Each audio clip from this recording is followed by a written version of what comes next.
Hello बच्चों, कैसे हो। आज का हमारा जो टॉपिक है वो हमारा topic Coulomb's law in vector form. तो चलो स्टार्ट करते हैं वीडियो। तो इससे पहले हमने कूलम्ब्स ला के बारे में डिस्कस कर लिया था। अब हम पढ़ेंगे Coulomb's law in vector form. हमने सबसे पहले मान लिए दो चार्ज, एक ए पॉइंट के ऊपर है और दूसरा चार्ज है वो बी पॉइंट के ऊपर है। इन दोनों के बीच की जो डिस्टेंस हमने ले ली, वो दोनों के बीच की जो डिस्टेंस है उसे हमने मान लिया आर। ये दोनों के बीच की क्या है, डिस्टेंस है। यहां पे जो चार्ज रखा हुआ उसको Q1 कह दिया, यहां पे जो चार्ज रखा हुआ उसको हमने क्या कह दिया, Q2 चार्ज कर दिया। ये Q1 चार्ज है और ये Q2 चार्ज है। अब हम क्या करते हैं, इस Q1 चार्ज के ऊपर इस Q2 के कारण क्या देखते हैं, फोर्स। तो ये क्या हो जाएगा F12, क्योंकि पहले के ऊपर फोर्स लगा है किसने, दूसरे ने, इसलिए हमने इसका क्या नाम रख दिया, F12। और ये फोर्स हम कहां से लेंगे, ये फोर्स इससे पहले वाला टॉपिक कूलम्ब्स लॉ से, क्योंकि हम कूलम्ब्स लॉ वेक्टर फॉर्म में पढ़ रहे हैं। इसी प्रकार इसके ऊपर जो फोर्स लगेगा वो कितना हो जाएगा, F21। ऊपर हम इसको वेक्टर से दिखा सकते हैं कि ये किस में होता है, वेक्टर फॉर्म में लिखते हैं। तो हमारे पास पहला चार्ज Q1, दूसरा चार्ज Q2, दोनों के बीच में डिस्टेंस R, ये F12 और दूसरा हो जाएगा F21। इसके बाद हम क्या करेंगे, ये जो यहां पे डिस्टेंस होगी R12, इसका मतलब ये है कि ये जो डिस्टेंस है 1 से 2 के बीच में है। इसी प्रकार यहां पे जो डिस्टेंस होगी वो हो जाएगी R21, यानी कि दूसरे से पहले चार्ज के बीच की डिस्टेंस, यहां पहले से दूसरे के बीच, यहां दूसरे से पहले के बीच, ये हो जाएगी। तो हम यहाँ पे क्या लिख सकते हैं, अब हम बात करेंगे कि हम यहाँ पे F12 क्या हो जाएगा, फोर्स ऑन टू, फोर्स और F12 में force on one due to second charge, यह आ जाएगा। यानी कि यहाँ पे हमने बात की कि पहले के ऊपर हमने क्या देखा, फोर्स देखा, किसके कारण फोर्स देखा, सेकंड चार्ज के कारण फोर्स देखा। अब फोर्स की वैल्यू क्या होती है, K, Q1, Q2 बाय में R21 और इसका क्या हो जाएगा, स्क्वायर, और यहाँ पे R21। ये हमने ये क्या लगाया, हमने यहाँ पे ले लिया, हमने तो फॉर्मूला पढ़ा था कि force is equal to K Q1 Q2 by R square. ये फॉर्मूला पढ़ा था, कूलम्ब्स लॉ ने ये बताया था कि भाई force is equal to K Q1 Q2 by R square. यहाँ पे जो एक एक्स्ट्रा चीज है, ये क्या, यूनिट वेक्टर। यूनिट वेक्टर क्या चीज होता है, किसी भी चीज को वेक्टर फॉर्म में अगर हमें उसको दर्शाना, उसको वेक्टर फॉर्म में लिखना है, तो हम क्या लगाते हैं उसके साथ, यूनिट वेक्टर। इसलिए हमने इस F12 को, जो पहले के ऊपर फोर्स था सेकंड के कारण, वो कितना लगा दिया, ये K Q1 Q2 R21 square into R21 in vector form. इसी प्रकार हम क्या लिखेंगे, F21 क्या हो जाएगा, फोर्स ऑन टू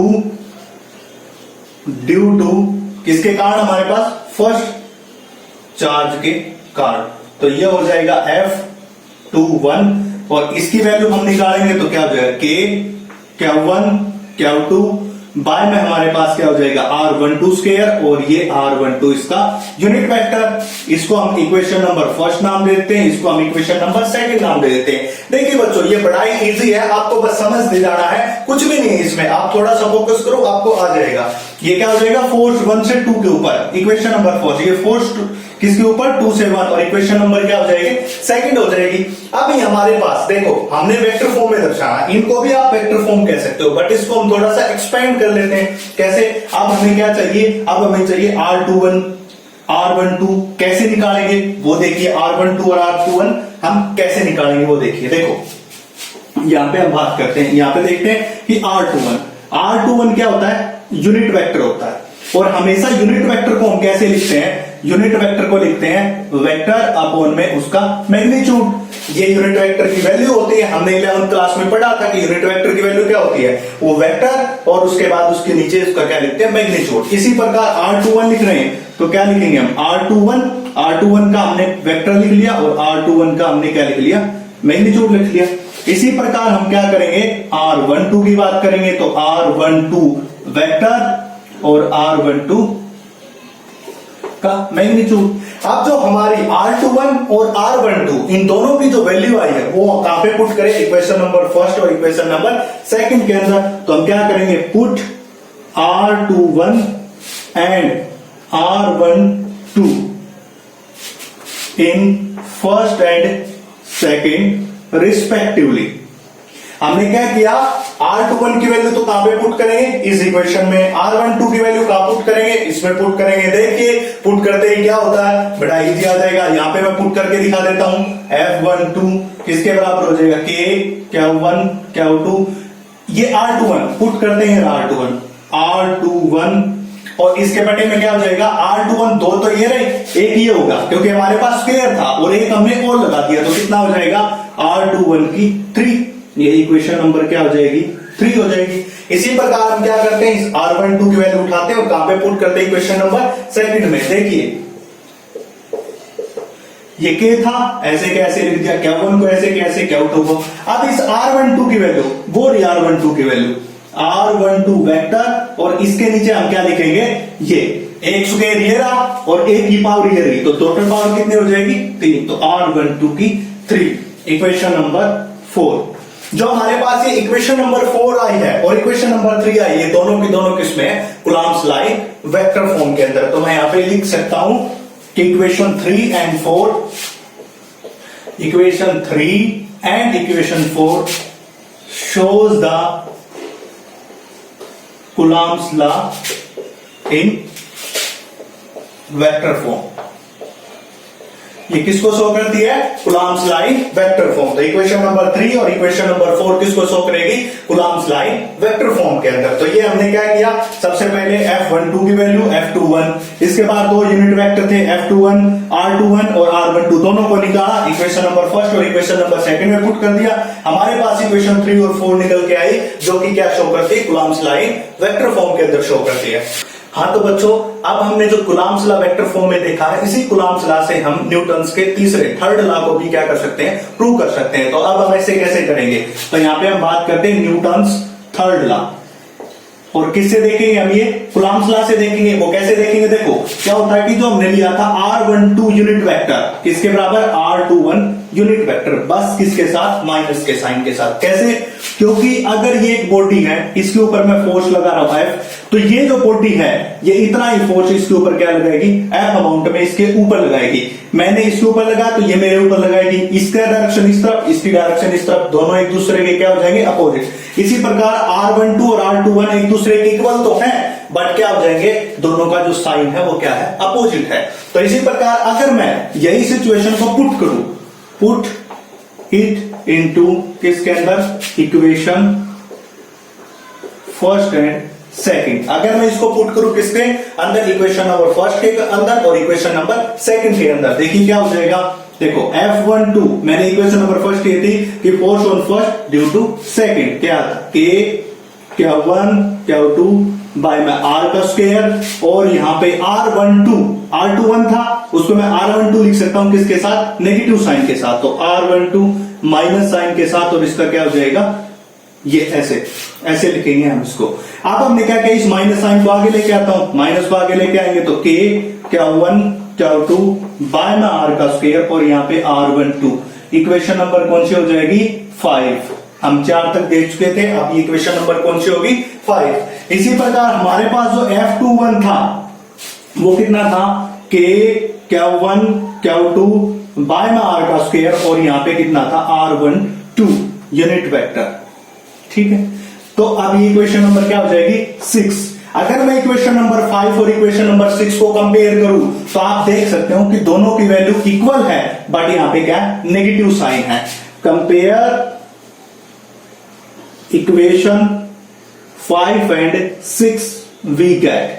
अगर मैं 5 और 6 को कंपेयर करता हूं, देखो कंपेयर करो कि ये रहा Q1 Q2, ये रहा R12 R स्क्वायर, ये रहा, बस यहाँ पे क्या एक्स्ट्रा नेगेटिव साइन, मतलब हम यहाँ पे क्या लिख सकते हैं कि F12 इक्वल तो होगा F21 के, बट इसके साथ क्या हो जाएगा, नेगेटिव साइन हो जाएगा। तो हम क्या कह सकते हैं कि two forces are equal but in opposite direction, और यही स्टेटमेंट किसकी थी, न्यूटन्स थर्ड लॉ की। तो ऐसा क्वेश्चन कई बार हरियाणा बोर्ड या CBSE बोर्ड में आ जाता है कि प्रूव करिए न्यूटन्स थर्ड लॉ को, किससे, कूलम्ब्स लॉ से।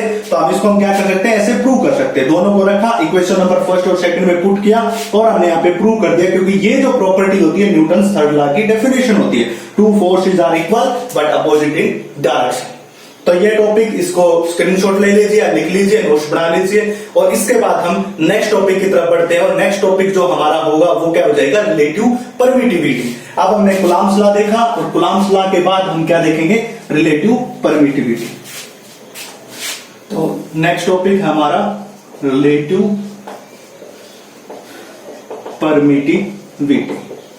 देखिए रिलेटिव परमिटिविटी, अब तक हमने कूलम्ब्स लॉ की बात की, उसका वेक्टर फॉर्म देखा। अब हम बात करते हैं रिलेटिव परमिटिविटी की। क्या चीज होती है रिलेटिव परमिटिविटी, ये डिस्कस करेंगे। देखो ये जो रिलेटिव परमिटिविटी है बहुत ही इंपॉर्टेंट फैक्टर है। ये इस हिसाब से नहीं बोल रहा कि ये बोर्ड के लिए ही इंपॉर्टेंट है, बोर्ड के लिए तो इंपॉर्टेंट है, आप बोर्ड की क्लास में आपके लिए ये टॉपिक तो इंपॉर्टेंट है ही, पर इसके अलावा अगर आपको किसी भी कॉम्पिटिटिव एग्जाम की तैयारी कर रहे हो या किसी भी वीएस वीएलडी या फिर आईआईटी पीएमटी और इन सब की तैयारी कर रहे हो तो उसके हिसाब से भी ये टॉपिक क्या होता है, बड़ा इंपॉर्टेंट होता है।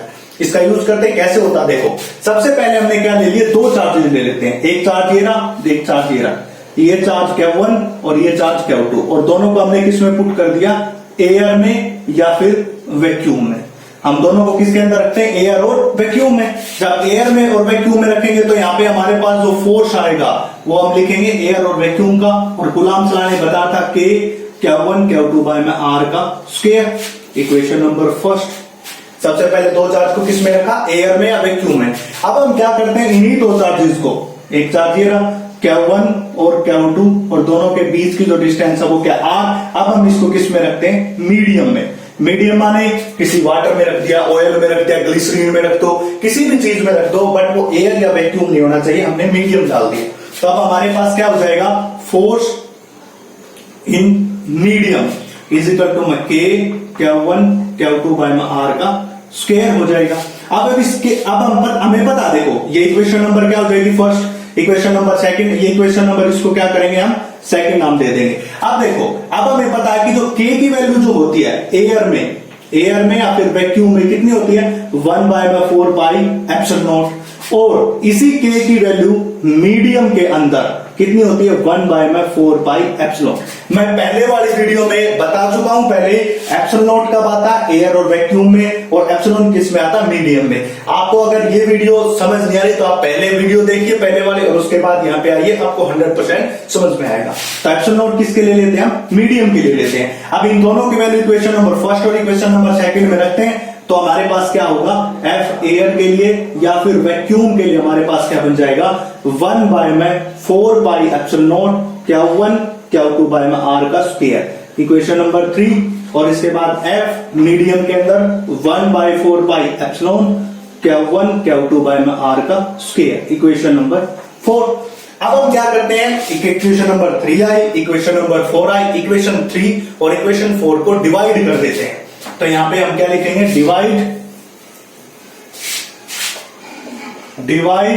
Equation 3 and 4। जब इक्वेशन नंबर 3 और 4 को डिवाइड करते हैं तो देखो ये बचेगा F इन एयर या वैक्यूम, वो हो जाएगा F इन मीडियम, यहां पे हो जाएगा 1/4 पाई एप्सिलॉन नॉट, ये वैल्यू रख रहे हैं।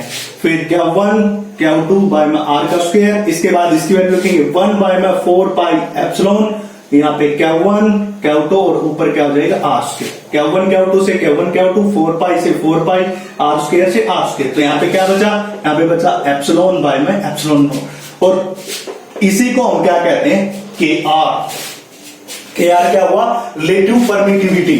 इसी को हम डिनोट करते हैं एप्सिलॉन R, रिलेटिव परमिटिविटी। ये परमिटिविटी इसको KR से भी लिखते हैं, इसको एप्सिलॉन R से लिखते हैं, एप्सिलॉन परमिटिविटी और R का मतलब रिलेटिव।